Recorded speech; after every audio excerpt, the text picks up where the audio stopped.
Hi, welcome to another episode of Hot Takes and great news coming out of Poland overnight.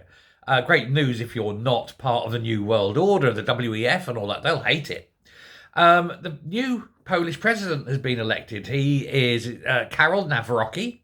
He is a very right-leaning guy. He's someone who is kind of anti-immigration. He stands on that. He's very pro-Poland for the Poland.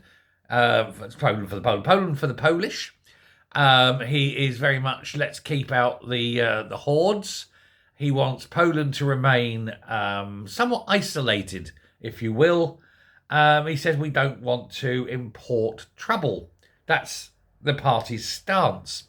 Now he sort of has, I think, really ridden the the Polish national feeling, if we will.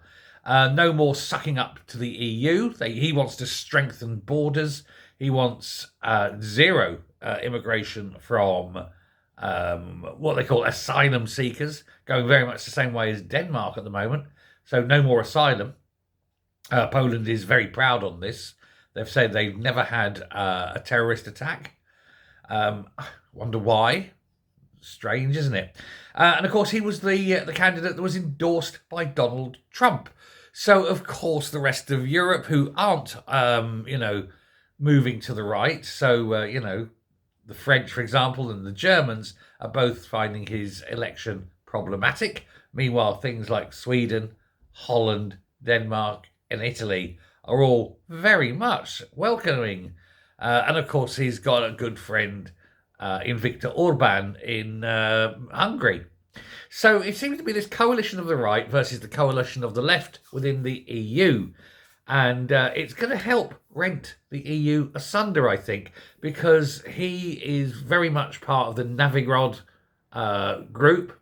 And he's very well in. He wants to maintain close social ties with other like-minded leaders and to help defeat the madness and insanity of some EU policies. So, yeah, great news. I mean, the globalists will absolutely be spitting their cornflakes out this morning.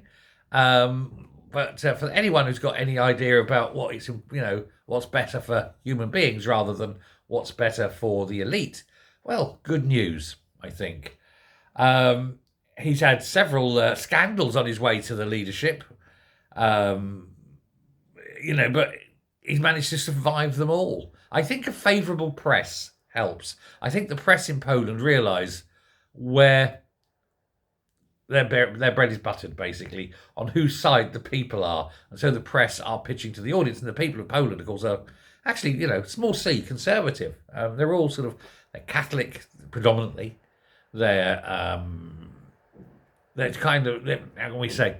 They're still harbouring, I suppose you could call it, the distant echoes of memory of fascism and under the Nazi jackboot.